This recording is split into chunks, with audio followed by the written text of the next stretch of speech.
बिस्मिल्लाहिर्रहमानिर्रहीम। अस्सलाम वालेकुम डियर स्टूडेंट्स, मैं हूं आपका बायोलॉजी इंस्ट्रक्टर उबैदुर रहमान बेग। बच्चों, आज हम अपना new chapter cell cycle start करेंगे और पहला एसएलओ हमें कह रहा है कि हम सेल साइकिल को डिस्क्राइब करें। हमारा जो एक्शन वर्ब है एसएलओ में, इसकी बहुत सिग्निफिकेंस होती है कि यहां क्या वर्ड यूज हुआ है। यानी हम सेल साइकिल का ओवरव्यू करेंगे, लेकिन थोड़ी सी डिटेल इंफॉर्मेशन भी इसमें हम पढ़ेंगे। सबसे पहले, क्या वो चीज है या एक खसूसियत है जो लिविंग और नॉन लिविंग थिंग्स में फर्क करती है। बहुत सारे करेक्टरिस्टिक्स हैं, लेकिन अगर हमें किसी एक करेक्टरिस्टिक को चुनना पड़े कि ये वो बुनियादी करेक्टरिस्टिक है जो हमें लिविंग और नॉन लिविंग में फर्क बताता है, तो बच्चों वो रिप्रोडक्शन की खसूसियत है कि लिविंग ऑर्गेनिजम्स जो है, इनके अंदर ये एबिलिटी होती है, ये अपने जैसे मजीद ऑर्गेनिज्म प्रोड्यूस करते हैं। They have the ability to produce more of their kind. ये अपने जैसे और मखलूक पैदा करते हैं, जबकि नॉन लिविंग थिंग्स में ऐसा नहीं होता। आप जितनी मर्जी देर के लिए उन्हें रखो, वो कभी भी रिप्रोड्यूस नहीं करते। ठीक हो गया। यहां पे हमारे पास रुडोल्फ विर्चू जो साइंटिस्ट है, इसकी एक स्टेटमेंट की बहुत सिग्निफिकेंस है जो सेल साइकिल से रिलेट करती है। हमने लास्ट चैप्टर में जब cell as a basic unit of life पढ़ा था, वहां भी रुडोल्फ विर्चू का जिक्र हुआ था सेल थ्योरी के अंदर, अगर आपको याद हो। ठीक, रुडोल्फ ने कहा था एवरी न्यू सेल, हर नया सेल जो है, it comes from division in the existing cell. पुराने सेल्स डिवाइड करते हैं और ये डिवाइड करके नए सेल्स बनाते हैं। अब आज आपके लिए स्टेटमेंट में कोई बड़ी बात नहीं है। आप कहोगे ये आम सी बात है कि पहले से मौजूद सेल है, वो डिवाइड करेगा तभी नए सेल बनेंगे। लेकिन रुडोल्फ विर्चू उस वक्त की बात कर रहा है जब पब्लिक में, साइंटिफिक कम्युनिटी के अंदर दो ख्यालात जो थे वो बहुत गालिब थे। एक स्कूल ऑफ थॉट कहता था कि living organisms non living things से भी वजूद में आ सकते हैं, और इसकी वो एग्जांपल देते थे कि आप कहीं पे गला सड़ा गोश्त या फूड रखो तो आप देखते हो कि उसमें कोई लाइफ नहीं है, लेकिन कुछ अरसे के बाद वहां पे आपको मैगट्स नजर आते हैं, कीड़े मकोड़े नजर आते हैं। तो वो इसकी एग्जांपल देते थे कि देखो नॉन लिविंग से लिविंग वजूद में आया।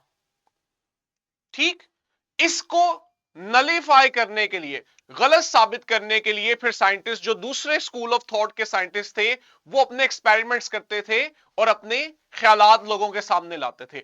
उनमें से एक था रुडोल्फ विर्चू, जिसने अपने काम से यह साबित किया कि नहीं, जो पहला स्कूल ऑफ थॉट है जिसके अकॉर्डिंग नॉन लिविंग से लिविंग थिंग्स बन सकती हैं, वो गलत है।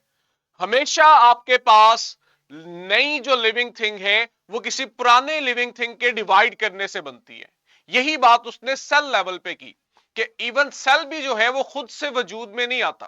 पहले कोई पेरेंट सेल होता है, ये डिवाइड करते हैं, इसके डिवाइड होने से दो नए डॉटर सेल्स बनते हैं।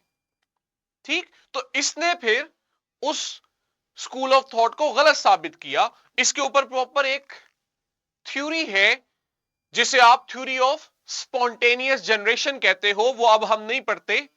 वो थ्योरी कहती थी कि लिविंग जो है वो नॉन लिविंग से आते हैं। तो रुडोल्फ विर्चू और इसके साथ बहुत सारे साइंटिस्ट ने उस थ्योरी को गलत साबित किया था। तो हमारी सेल डिवीजन जो है वो लिंक करती है रुडोल्फ विर्चू की स्टेटमेंट से कि जब आप नए सेल्स का बनना पढ़ोगे तो आप देखोगे कोई पुराना सेल ही होगा जो डिवाइड होगा। अब मजे की बात यह है कि आपके पास दो स्टेटमेंट्स हैं, एक है सेल डिवीजन और एक अभी मैंने आपको पीछे बताई रिप्रोडक्शन। कोई बच्चा ट्राई करना चाहे, पार्टिसिपेट करना चाहे, क्या सेल डिवीजन और रिप्रोडक्शन एक ही चीज का नाम है या दो अलग अलग फिनोमेना है? मैं अपना क्वेश्चन रिपीट करता हूं, क्या सेल डिवीजन, सेल का डिवाइड कर जाना, और ऑर्गेनिज्म का रिप्रोड्यूस करना, क्या ये एक ही बात है या दो अलग अलग फिनोमेना है?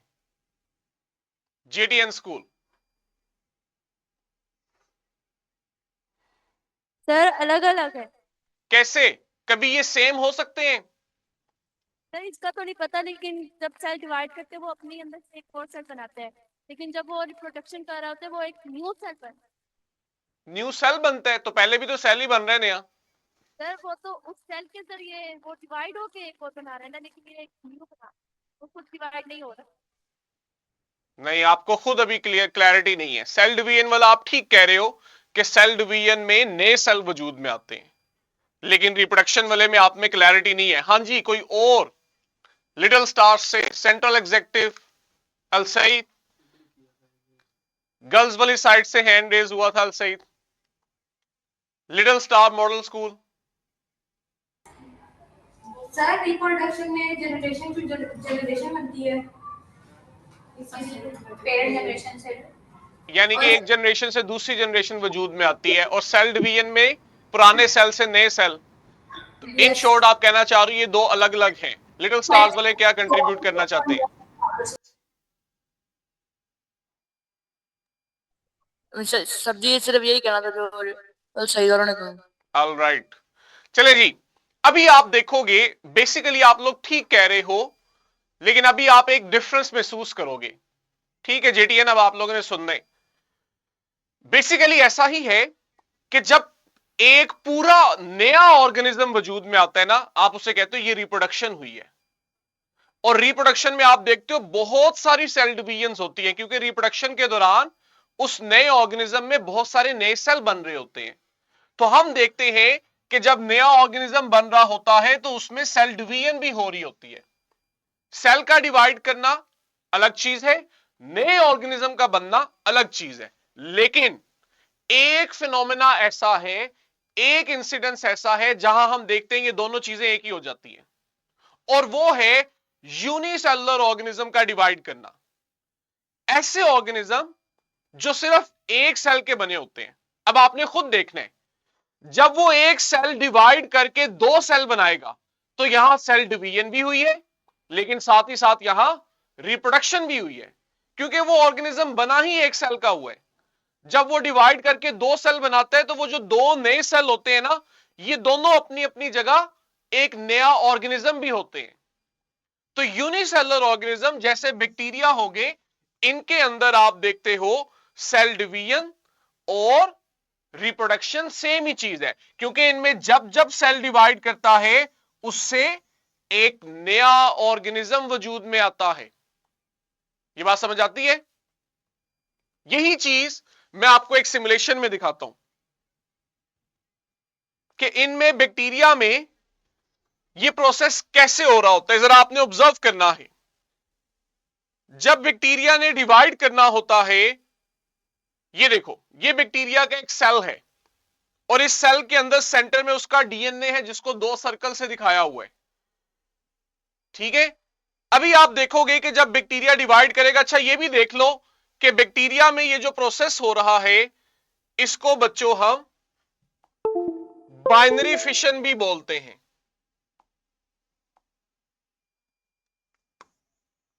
ठीक है, ये आपने अंडरस्टैंड करना है कि बैक्टीरिया के अंदर जो सेल डिवीजन है इसे आप बाइनरी फिशन भी कहते हो। अब आपने देखना है कि इस दौरान होगा क्या। ये जो बैक्टीरियल सेल है, पहले तो आप देखोगे इसके डीएनए की कॉपी बन रही है, देख रहे हो। अब जब कॉपी बनेगी, अब आप देखोगे सेल का साइज भी इंक्रीज होगा थोड़ा सा। ये देखो सेल के साइज में फर्क महसूस कर रहे हो। डीएनए की कॉपी बनती है, सेल का साइज इंक्रीज होता है, फाइनली हम देखते हैं सेंटर से सेल डिवाइड कर जाता है।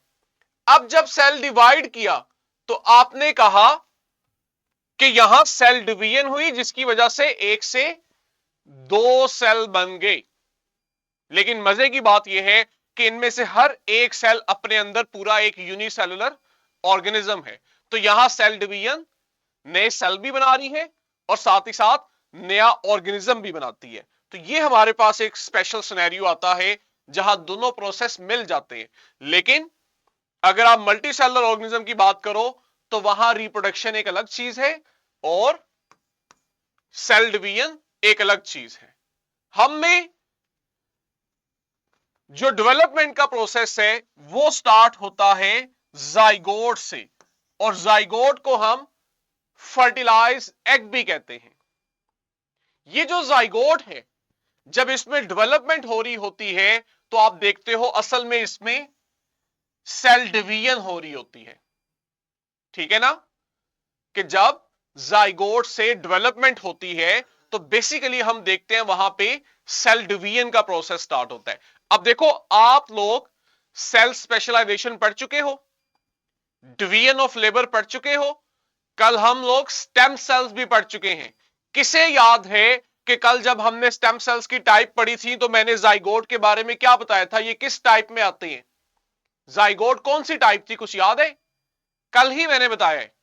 क्लास टीचर्स जो हैं वो डायरेक्ट स्टूडेंट से सुन सकते हैं। लिटिल स्टार बच्चों, कौन सी वाली टाइप हमने पढ़ी है कल जाइगोट की? किस तरह का स्टेम सेल है ये? टोटीपोटेंट स्टेम सेल है, क्योंकि ये पूरा ऑर्गेनिज्म बनाएगा। तो आज आप लोग इस काबिल हो कि आप लोग यहां बेहतरीन समझ सकते हो कि असल में सेल डिवीजन तो हो रही है, जो आज का हमारा टॉपिक है, लेकिन हमें पता है कि जब सेल डिवीजन हो रही होती है उस वक्त स्टेम सेल्स स्पेशलाइज्ड भी हो रहे होते हैं। और आपको यह भी पता चल गया है कि ये स्पेशलाइज्ड कैसे होते हैं, क्योंकि इनके अंदर मौजूद डिफरेंट जीन्स को एक्टिव या इनएक्टिव कर दिया जाता है। हम अपने टॉपिक तक रहते हैं कि जब आपके पास डेवलपमेंट हो रही है बेसिकली तब सेल डिवाइड करता है ताकि नए सेल बनाए, और जब आप में नए सेल बनते हैं तो आप देखते हो आप में ग्रोथ भी होती है और रिपेयर भी होता है। अगर आपको इंजरी आ जाती है तो इंजरी के दौरान भी यही होता है कि वहां के ऊपर मौजूद स्टेम सेल्स डिवाइड करते हैं। फॉर एग्जाम्पल, जैसे कह रहा है अगर आपके ब्लड सेल्स कम हो जाएं तो आप देखोगे जो बोन मैरो है ये डिवाइड करेगा और डिवाइड करके न्यू ब्लड सेल्स बना देगा। बोन मैरो बच्चों वही स्ट्रक्चर है जिसके अंदर हिमेटोपोइटिक स्टेम सेल्स पड़े हुए थे, याद है? हमने कल पढ़ा था। हिमेटोपोइटिक स्टेम सेल्स टाइप थे मल्टीपोटेंट स्टेम सेल्स की, और मैंने वहां आपको बताया था कि हिमेटोपोइटिक स्टेम सेल्स ऐसे मल्टीपोटेंट स्टेम सेल्स हैं जो सिर्फ ब्लड के सेल्स बनाते हैं। अब उन्हें भी जब ब्लड के सेल्स बनाने पड़ते हैं तो बेसिकली उनमें सेल डिवीजन ही हो रही होती है। ये सारा थीम मैं आपको इसलिए समझा रहा हूं ताकि आपको सेल साइकिल की इंपॉर्टेंस, सेल डिवीजन की इंपॉर्टेंस का पता लगे। ठीक है, हमारे पास ये एक वीडियो है, हम ऑलरेडी ये देख चुके हैं। ठीक है, मैं इस पे ज्यादा टाइम नहीं लगाऊंगा, आपके पास इसका लिंक है, आप लोग क्लास टीचर से कह के इसको खुद भी प्ले कर सकते हो। हम लोग इसको ऑलरेडी प्ले कर चुके हैं कि किस तरह हमारे पास फर्टिलाइजेशन होती है, एक सिंगल सेल जाइगोट डिवाइड करता है, और जब ये डिवाइड करता है तो इस दौरान हम देखते हैं सेल स्पेशलाइजेशन की वजह से हमें डेवलपमेंट होती है। तो हमारा जो टॉपिक रिलेट कर रहा है आज वो सिर्फ ये बात समझाना है कि ये जो आपके पास इवन ऑर्गेनिज्म भी बन रहा है जाइगोट से, तो ये भी सेल डिवीजन का ही नतीजा है। अब हम आते हैं अपनी सेल साइकिल पे। अब जब आप सेल साइकिल पढ़ोगे ना तो आपको यह बात तब रियलाइज होगी कि असल में जो सारी सेल साइकिल है, इसको मैं अगर सिंप्लीफाई करूं तो मैं कह सकता हूं कि सेल साइकिल के दौरान सबसे पहले तो सेल ग्रो करता है साइज में, और इसकी वजह यह होती है जब नया सेल बनता है तो उसका साइज छोटा होता है। सबसे पहले आप देखते हो उसका साइज बढ़ता है, फिर आप देखते हो उसके डीएनए की कॉपी बनती है, और फाइनली सेल ब्रेक करके दो सेल बनाता है। तो एक सेल ग्रो किया साइज में, अपने डीएनए की कॉपी बनाई और खुद भी डिवाइड कर गया। यह आपके पास पूरी सेल साइकिल की समरी है जिसे अब हम आज से ऑनवर्ड डिटेल से पढ़ेंगे। और इस दौरान होता क्या है यह आपने इसको देखना है। सेल साइकिल स्टार्ट कब हो रही है, एंड कब हो रही है, इस चीज को आप लोगों ने अंडरस्टैंड करना है। सेल साइकिल तब स्टार्ट होती है जब पेरेंट सेल जो है ये डिवाइड करके न्यू सेल बनाता है। ठीक है, जब पेरेंट सेल में डिवीजन होती है और इससे एक नया सेल बनता है, यहां पे सेल साइकिल स्टार्ट होती है। अब ये जो नया सेल है ना, जब ये डिवाइड करेगा तब आप बोलोगे कि सेल साइकिल कंप्लीट हो जाती है। पेरेंट सेल से एक सेल बना, वो सेल ग्रो किया, उसके डीएनए की कॉपी बनी और वो खुद भी डिवाइड कर गया। जब वो डिवाइड किया तो उसने दो मजीद नए सेल बना दिए।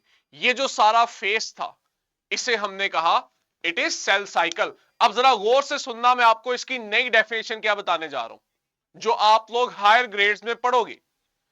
सेल साइकिल कहते हैं दो सेल डिवीजन के दरमियान जो वक्फा है। अब आप लोग इससे कंफ्यूज होते हो कि सर दो सेल डिवीजन कहां से आ गई हैं। अब जरा ध्यान से सुनो, पेरेंट सेल था ना, मैं इसको यहां ड्रॉ करके दिखाता हूं। ये देखो, ये एक पेरेंट सेल था।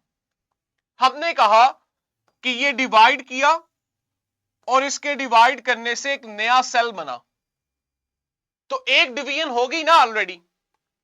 हमने सेल साइकिल स्टार्ट ही तब की है जब एक डिवीजन हो चुकी है, उस डिवीजन की वजह से एक नया सेल बना है। हम अब कह रहे हैं ये सेल ग्रो भी करेगा, इसका डीएनए कॉपी भी करेगा, और फाइनली आप देखोगे कि ये सेल जब खुद ग्रो करेगा तो उसके बाद ये भी डिवाइड करके दो नए सेल बना देगा। ये देखो ऊपर यही लिखा हुआ है।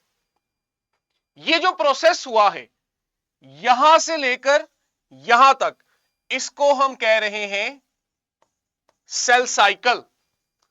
एक सेल बना, ग्रो किया और ग्रो करके दोबारा डिवाइड हो गया, हमने कहा यह सेल साइकिल है। तो जरा गौर से देखो, क्या यहां दो डिवीजन नहीं हो रही, एक डिवीजन हुई पहले जिसकी वजह से यह सेल वजूद में आया, और दूसरी डिवीजन खुद इस सेल के अंदर हुई।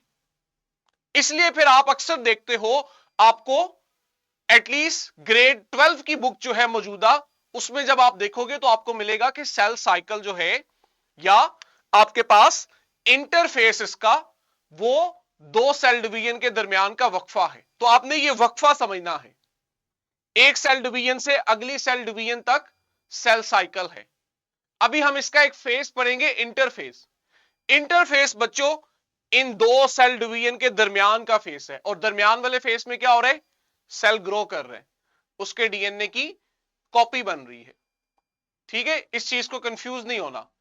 एक सेल डिवीजन से दूसरी सेल डिवीजन का नाम सेल साइकिल है, और इन दो सेल डिवीजन के दरमियान का जो फेस है, इसे बच्चों आप इंटरफेस कहते हो।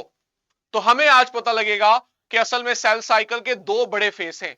एक इंटरफेस फेस है, ये देखो, इंटरफेस वो होता है जहां सेल डिवाइड करता है, इसके डीएनए की कॉपी बनती है और ये खुद को तैयार करता है डिवाइड होने के लिए। इंटरफेस में सेल ने डिवाइड नहीं करना, यह आपने पॉइंट पिक करना है। ड्यूरिंग इंटरफेस सेल डिवाइड नहीं करेगा, लेकिन खुद को तैयार करेगा, क्योंकि इंटरफेस के बाद अगला फेस होता है सेल डिवीजन वाला फेस। जब सेल डिवाइड करता है, हम इस फेस को कहते हैं माइटोटिक फेस। तो सेल साइकिल के दो फेस हैं। एक फेस वो है जहां सेल ग्रो करता है, ये देखो, ये वाला फेस, जहां पे इसका साइज बड़ा होगा, इसके डीएनए की कॉपी बनेगी, ये है इंटरफेस। और इसमें ये खुद को प्रिपेयर करता है अगले फेस के लिए। अगला फेस है माइटोटिक फेस, जहां पे आप देखते हो सेल डिवाइड करता है। लेकिन मैंने आपको बताया हुआ है, इसको जूम करें, कि आपके पास जो सेल डिवीजन है ये भी दो स्टेप्स में होती है। पहले न्यूक्लियस डिवाइड करता है, जब न्यूक्लियस डिवाइड कर जाता है, फिर हम देखते हैं सेल का साइटोप्लाज्म डिवाइड करता है, या दूसरे लफ्जों में सेल डिवाइड करते हैं। तो जो न्यूक्लियस का डिवाइड करना है, इसे हम कहते हैं कैरियोकाइनेसिस, और साइटोप्लाज्म या सेल का डिवाइड करना है, इसे हम कहते हैं साइटोकाइनेसिस। तो मैं अब आपको समराइज करने लगा हूं, पूरी सेल साइकिल के दो फेस हैं, interface, mitotic face. Mitotic face के आगे से फर्दर दो फेस हैं, एक वो जिसमें न्यूक्लियस डिवाइड करता है, हम इसे कैरियोकाइनेसिस कहते हैं, और दूसरा वो जिसमें सेल डिवाइड करता है, इसे हम साइटोकाइनेसिस कहते हैं। अभी हमने पढ़ना है इंटरफेस को। ये जो इंटरफेस है ना, ये भी बच्चों आगे से मल्टीपल फेसेस पे होता है। ये मैंने छोटी छोटी वीडियोस लगाई हुई है स्लाइड में, ये आपको उस हर फेस की समरी बताएंगी। यहां मैं इसलिए नहीं चला रहा क्योंकि ये यूट्यूब की है, यूट्यूब अलाउ नहीं करती, लेकिन आपकी स्लाइड में मौजूद है, आपने लिंक से डाउनलोड करना है, और जो आप स्लाइड में पढ़ोगे उससे आगे आप देखोगे उसकी वीडियो भी मौजूद है। इंटरफेस जो है कहता है ये सेल का बहुत बिजी टाइम होता है, ठीक है। इसके बावजूद माजी में इसे गलती से सेल का रेस्टिंग फेस कहा जाता था। ये बिल्कुल ऐसे ही है जैसे आप लोग आगे आने वाले एग्जाम की तैयारी कर रहे हो। एग्जाम आप दोगे जब टाइम आएगा, लेकिन अगर आप लोग, मैं ये कहूं कि आप अभी इस वक्त रिलैक्स फेस में हो क्योंकि आप एग्जाम नहीं दे रहे, तो ये गलत हो जाएगा। आप बेशक एग्जाम नहीं दे रहे हो लेकिन आप एग्जाम की तैयारी तो कर रहे हो। तो सेल बेशक इस फेस में डिवाइड नहीं करता, लेकिन वो खुद को डिवाइड करने के लिए तैयार कर रहा होता है। माजी में ये गलत फहमी थी साइंटिस्ट में कि चूंकि सेल इस फेस में डिवाइड नहीं करता इसलिए वो रिलैक्स कर रहा होता है, तो माजी में इस फेस को रेस्टिंग फेस कहा जाता था। लेकिन बाद में हमें रियलाइज हुआ कि असल में सेल डिवाइड नहीं कर रहा, लेकिन इसके बावजूद सेल इस फेस में बहुत बिजी होता है और वो खुद को तैयार करता है सेल डिवीजन के लिए। इसलिए ये रेस्टिंग फेस नहीं है, बल्कि इस फेस के अंदर बहुत सारे इंपॉर्टेंट काम होते हैं।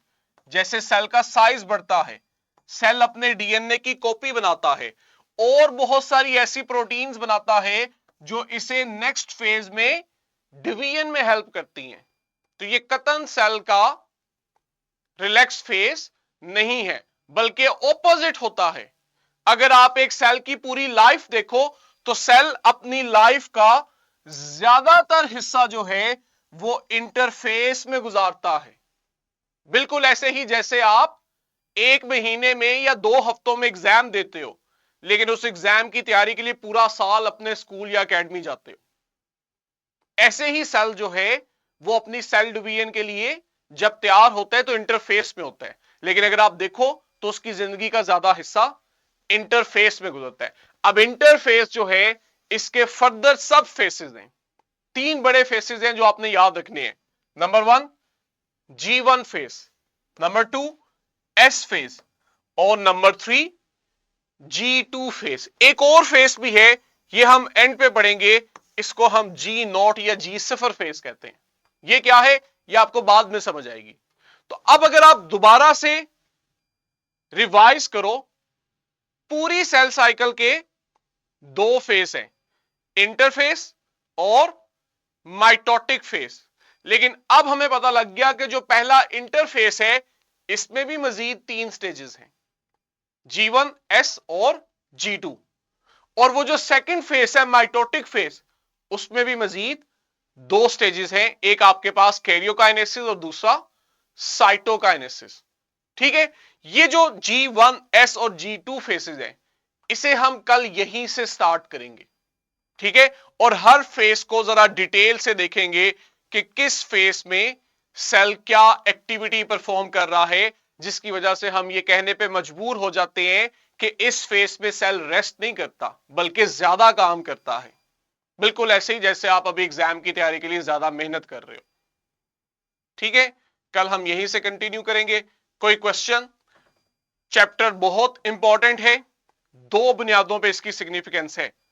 नंबर 1 तो ये आगे लिंक करता है ग्रेड 11 के साथ, और नंबर 2 जो इसकी ज्यादा सिग्निफिकेंस है कि आने वाले वक्त में अगर आप में से कोई प्री मेडिकल रखता है तो उसे एमडी कैट का एग्जाम देना पड़ेगा। एमडी कैट के लिए भी इस चैप्टर की सिग्निफिकेंस ज्यादा है। ठीक है, इजी टू अंडरस्टैंड है, इजी टू रिमेंबर है, और अगर आप 2 सेंटेंस इंग्लिश के लिख सकते हो तो इस चैप्टर में आपके लिए कुछ भी मुश्किल नहीं है। कल हम इंशाल्लाह यहीं से कंटिन्यू करेंगे। कोई क्वेश्चन है? लिटिल स्टार मॉडल स्कूल, जी बत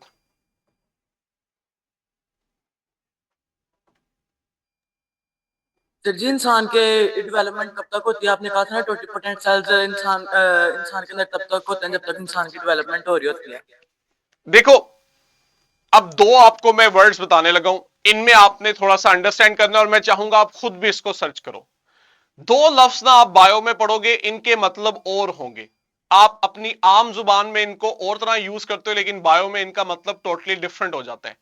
एक वर्ड है डेवलपमेंट, दूसरा लफ्ज है ग्रोथ। हम अपनी आम जिंदगी में दोनों से एक ही मतलब लेते हैं। आप कह दो डेवलपमेंट हो रही है, आप कह दो ग्रोथ हो रही है, एक ही बात होती है जब आप इसको एज ए इंग्लिश वोकैबुलरी का वर्ड यूज करते हो। बायो में थोड़ा डिफरेंस आ जाता है। अच्छा, इसमें भी 100% क्लैरिटी नहीं है, लेकिन मैं आपको जो मोस्ट स्कॉलर्स हैं उनकी राय बता देता हूं। ज्यादातर स्कॉलर डेवलपमेंट के प्रोसेस को कहते हैं कि ये वो प्रोसेस है जब एक सिंगल सेल, जिसे आप जाइगोट कहते हो, ये डिवाइड करके पूरा ह्यूमन बेबी या किसी भी ऑर्गेनिज्म का बेबी बनाता है। अगर आप बेबी को देखो ना, लेट्स से हम ह्यूमन तक की कहते हैं अपनी आसानी के लिए, अब एक सेल ने ह्यूमन बेबी बना दिया। ये जो प्रोसेस हुआ है ये डेवलपमेंट हुई है। डेवलपमेंट के दौरान क्या हुआ है, एक सेल से उस बेबी के अंदर multiple tissues, organs, organ system बने हैं। ये है आपके पास डेवलपमेंट। अब बर्थ हो जाती है। बर्थ के बाद आप देखते हो कि 18-20 ईयर्स तक आपका साइज इंक्रीज करता है। और जब आपका साइज इंक्रीज कर रहा होता है, कोई नया ऑर्गन तो नहीं ना बनता, इसलिए आप इसको डेवलपमेंट नहीं कहते हो, क्योंकि आपके जो ऑर्गन बनने थे वो आपके बर्थ के प्रोसेस तक बन चुके हैं। अब सिंपली क्या हो रहा है, सेल डिवाइड कर रहे हैं, नए सेल बना रहे हैं, आपके बॉडी स्ट्रक्चर्स का साइज बढ़ रहा है। इसे फिर हम बायो में ग्रोथ कह देते हैं। तो डेवलपमेंट होती है जब तक वो सिंगल जाइगोट एक फीटस नहीं बनाता, एक ह्यूमन बेबी नहीं बन जाता जिसके अंदर तमाम ऑर्गन्स बन चुके होते हैं। फिर उसके बाद जो उसका साइज इंक्रीज हो रहा होता है उसे हम ग्रोथ कह देते हैं। क्लियर है? थोड़ा सा आप लोगों ने इसे खुद भी देखना है। सेलुलर लेवल पे अगर हम बात करें तो हमारे पास सेलुलर सिर्फ डेवलपमेंट होती है, सेल में ग्रोथ नहीं होती। मींस आप यही कहना चाह रहे हैं? नहीं, मैं आपको बताता हूं। मैंने अभी तो ह्यूमन इंडिविजुअल लेवल पे बात की, जिसे आप ऑर्गेनिज्म लेवल कहते हो। अब ये क्वेश्चन बड़ा इंपॉर्टेंट है कि जब सेल लेवल पे हम बात कर रहे हैं, हम ऑर्गन नहीं ले रहे, ऑर्गेनिज्म नहीं ले रहे, एक सेल ले रहे हैं, तो यहां पे अब डेवलपमेंट है या ग्रोथ है? ठीक है। अब सर ने कहा कि सेल लेवल पे तो डेवलपमेंट होती है, ग्रोथ तो नहीं है ना।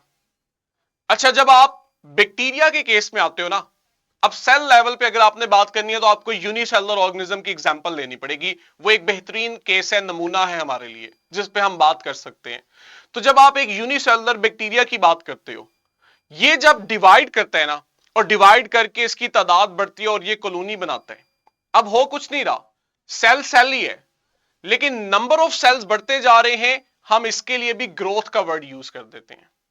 तो बैक्टीरिया के अंदर जब आप ग्रोथ का वर्ड यूज कर रहे होते हैं तो वहां ऑब्वियस होता है कि ये वो डेवलपमेंट वाली ग्रोथ नहीं हो रही। बैक्टीरिया तो एक सेल है, ये एक सेल ही रहेगा, लेकिन वो जो कॉलोनी के अंदर नंबर ऑफ बैक्टीरिया बढ़ रहे हैं उसे फिर हम ग्रोथ कह देते हैं। तो उस तरह वाली ग्रोथ सेल में नहीं है कि जैसे आप बेबी थे तो आप जो थे, आपका हर बॉडी स्ट्रक्चर स्मॉल साइज का था, लेकिन 18 और 20 इयर्स लेटर आपके बॉडी स्ट्रक्चर्स की ग्रोथ हो चुकी है क्योंकि उनका साइज बढ़ गया है।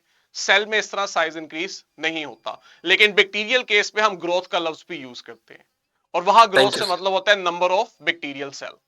जितने ज्यादा बैक्टीरियल सेल होंगे हम कहेंगे उनकी ग्रोथ उतनी ज्यादा है। चलिए जी, आपकी 20 मिनट की ब्रेक है बच्चों, इसके बाद आपका इंग्लिश का लेक्चर है। अल्लाह हाफिज।